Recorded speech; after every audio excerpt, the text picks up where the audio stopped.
Hello everyone, welcome back to another video. Today I obviously look so different because I have my hair out. So today's video is going to be a 5-month update since the big chop. So I obviously did the big chop last year August, and I touched a little bit on that in my first hair video where I was talking about why I stopped wearing wigs. So today I'm just going to talk about, what it's been like, and also if I recommend you lot to be doing the big chop or whether you should just transition. So I'm just going to go straight into it. Right now, this hair, I just took it out of cornrows this morning. I haven't brushed it. I haven't done anything to it. I've just added a little bit of moisture, which was my S-Curl moisturizer. Yeah, I think that's the only thing I've added to it, just so you lot can see it in its most rough state. After today, this hair is going to get washed tomorrow because it's really dirty. So big chop, yes, the reason why I decided to do the big chop instead of transitioning was I just felt like there was no point in moisturizing and deep conditioning and washing damaged hair. There was just no point, and I probably was anxious to just see the new growth and not wake up to just see like relaxed dead hair. I woke up one morning and I said, you know what, I'm just gonna cut most of this hair off. And so yeah, I went for the big chop. Now, do I actually regret going for the big chop? It's like 70% of me is like no, but then there's a 30% of me that is just like yeah, and I'll tell you why. I'm happy I did the big chop because it has allowed me to know my hair more, and it's allowed me to know what products work and what products don't work, compared to when you transition, you have to find something that's going to work for both hair, and sometimes that could be a bit difficult. So in that sense, I'm quite happy I did the big job. But the other part of me that isn't happy is the fact that right now this hair, like as short as it is, it just does not suit me at all. Short hair doesn't suit me at all. And so now, like when I walk out of my house, I can't obviously walk out of my house like this. Luckily enough, we are on a lockdown, so most of the time my hair is in cornrows because there's nobody looking at me and there's nobody seeing me, so I don't really care. Like I'd walk out of my house like this. But if I had like somewhere special to go to, I would have to do like some sort of like crochet or something like that, because I cannot confidently rock this. Like it just does not suit my face at all. There's some girls who really do have nice facial structure for short hair. I'm just not one of those girls that could get away with it. So that's the part of me that tends to regret it. But in a way, it's quite good that I did it because we're in a lockdown, and so there's nobody like seeing me, and I'm not in any relationship, and I'm not married, so I don't have to consider anybody else. So yeah, that's why part of me is happy with it, part of me is not happy with it. Getting used to natural hair, gosh, it took time. The one thing that like took time for me to get used to, when you're relaxed, yeah, your hair is obviously straight and long, and when you wash your relaxed hair, you come out of the shower and you can still feel it straight and long. But when you're natural and you can touch your hair like this, and the minute you come out of the shower, it's like all the length is gone. Like the shrinkage is unbelievable. It is unbelievable. And sometimes you're just like, I can't walk out of my house like this. So you have no choice than to find something to do with the hair before walking out of your house, compared to when you're relaxed, where you can like wash and actually go immediately. With natural hair, you don't just wash it and just go immediately. You're gonna have to apply some kind of styling products or something like that to the hair to make it look nice, before leaving the house. And so that's something that took a bit of time to get used to.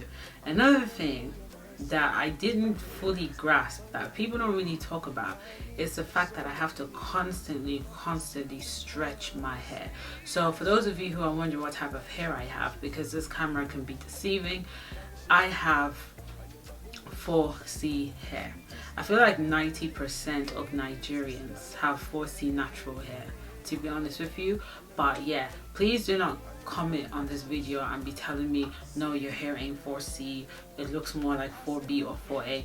I'm the one carrying the hair, so I know what is on my head, okay? This camera can be deceiving, and you have to remember that sometimes if you use the right styling products, it can make a 4C look like a 4B, okay? And yes, 4C hair does have coils. If you use the right styling products, you will see the coils pop out. But right now, I haven't really used any styling products on my hair, so you can't really see much coils come out of it as of now. But the thing is, even though I have 4C hair, my hair is fine and it's low porosity. So it's not like coarse hair, it's fine hair. So whereas someone's hair might be looking, with fine hair, you don't really get that much volume. So somebody else's 5 months of 5 months post big chop might look bigger than mine if their hair is coarse, but if you're finer, it's probably going to look smaller. That's something else I didn't get used to as well. But let's talk about stretching. I didn't really understand the importance of stretching natural hair due to sebum, okay? Because the coilier the hair is, the harder it is for sebum to get down. And not only that, then you have to deal with single strand knots and all that kind of stuff. So the best way to not have to deal with that is to always leave it in a stretch state. And I think that's why a lot of people are always pushing this protective styling, protective styling, protective styling. I don't believe that you have to use protective styling to grow natural hair, but you do have to stretch it out. And there are many ways you can do that. It could be in a bun, it could be with a blow dryer, it could be in cornrows like myself. I just cornrow my hair, my natural hair, without having to use any extensions. It could be plaits. There are many ways you can stretch it. It took time for me to actually accept that, because that's something that I did not want to do, and it's something that I have to do if I really want to see growth and if I want to stop the whole single strand knots and tangling. You know, with coily hair, for some reason it just likes to be in a relationship with the other strands of your hair, and every time you try to separate it, even with a Danon brush, somehow, some way, it still tries to, like, you know, wrap itself around another strand. It's like that kind of person you're with in a relationship that they're just so clingy. That's how it is with coily natural hair. Another thing was hand in my hair syndrome. This is where protective styling really helps, because sometimes I'll be doing my hair and then I would like touch somewhere in my head. I'm like, oh, this is really coily, and then I'll be popping it out like that, and then I'll be doing this like every minute. And then sometimes I could be doing this because the coiliness feels really, really soft. And so in order to avoid that, just put it in protective styling so you can really just get your hands out of your hair. I think, yeah, that's really the stuff that took time for me to accept with natural hair. This look right now, I don't like it. I'm at that awkward phase with my natural hair right now where it's not like too short. I can't put it in a bun, but the stage is just awkward. And let's talk about something like, what's the story with having like different lengths in different parts of your hair? Like the side of my hair, yeah, see, the hair on my sides is nearly down to my jawline, but the hair everywhere else is not even as long as that.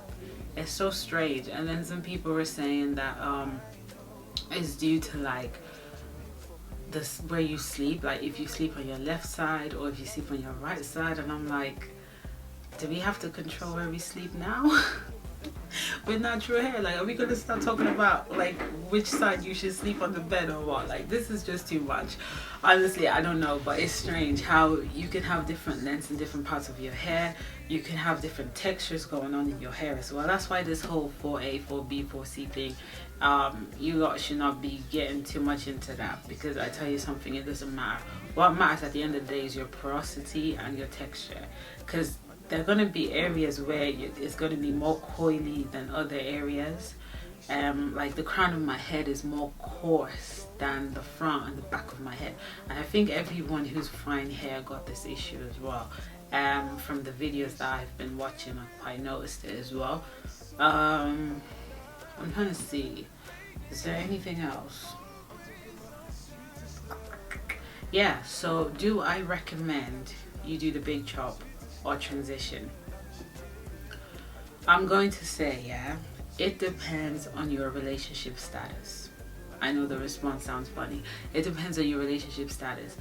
If you are married and you want to go natural, don't just do the big chop, right? Please be sincere to yourself and ask yourself, does short hair or bald hair suits me? Because now you're with someone, you're with your partner, and you always want to look attractive to your husband, you know what I mean? And bald hair doesn't suit everyone. It's not every face that can rock a short hair. It's not every head that looks nice for a low cut. So you want to like look at your face in the mirror and look at the structure of your face and ask yourself, do I still look good with a short hair or with a bald head? If the answer is no and you're married, I would say transition. Because even if you do the big chop and you say you're going to wear wigs all the time, but when you go to bed and your partner has to see you, they're going to see you with a bald head. Do you know what I mean? And I know some girls would be like, oh, but if you love me, you need to accept me for who I am, yada yada yada. But like I said, when a girl cuts her hair, it really makes a huge difference. I remember when my mom cut her hair bald, I was like, whoa. Like, literally everyone in my house was just looking at her like in a bit of an awkward way because it didn't really suit her. And you don't want to like do the big chop and then you're anxiously waiting for the hair to grow and you're looking at it every second. And when you keep looking at it every second, you're thinking it's not growing, even though it is, but it's not going to grow at a pace that you want it to grow. So just consider that, like put your partner into consideration, because again, you want your husband to always like look at you. Do you know what I mean? You always want him to find you attractive. Yes, he will still love you even if you cut your hair, but you still want him to look at you and be like, damn. Do you know what I'm saying? So if you are sincere to yourself and you know that you cutting your hair or going bald isn't going to suit the structure of your face, then just transition. You know, transition to a point where if you're probably like hair, then you could just cut off whatever is left. You know, this is just my opinion. You don't have to do what I say. It's just my opinion. Then if you're single and you want to go natural, girl, just do the big chop. Just do the big chop, because that way you can actually understand your hair from scratch. Do you know what I mean? Now, I'm not saying cut it bald. I didn't cut mine bald. Hell no. I didn't cut it bald, but I really did like a really low cut, like a very low cut. And so that's what I did, and I started from there. So that way the roots can be really strong, because at a point your roots is going to be the end of your hair. Do you know what I mean? Like whatever is here is at some point is going to come down to hair. So you're kind of building a good foundation, creating a good hair routine. So if you're single and you're not dating, right, and you don't have any intentions of getting in a relationship, then yeah, go ahead and do the big chop. You don't have to consider anyone. Do you know what I mean? Like, I'm not in a relationship, so I'm not considering anyone, and I'm not about to date anyone, so I don't really care how people see me, you know? Yeah, that's just my advice. That's my 2 cents on it. So I think your relationship status should determine whether you should do the big chop or transition. Because girls be like, oh, but he's supposed to love me regardless, but when he starts turning heads and looking elsewhere, now you're gonna have a problem.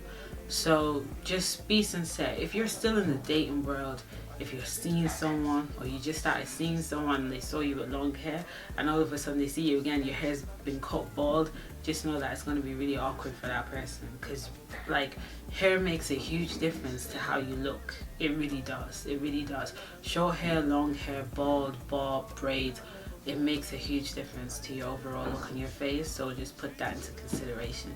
So this is it, 5 months post big chop. Hopefully by the time I do another update, we'll probably get this hair in a bun.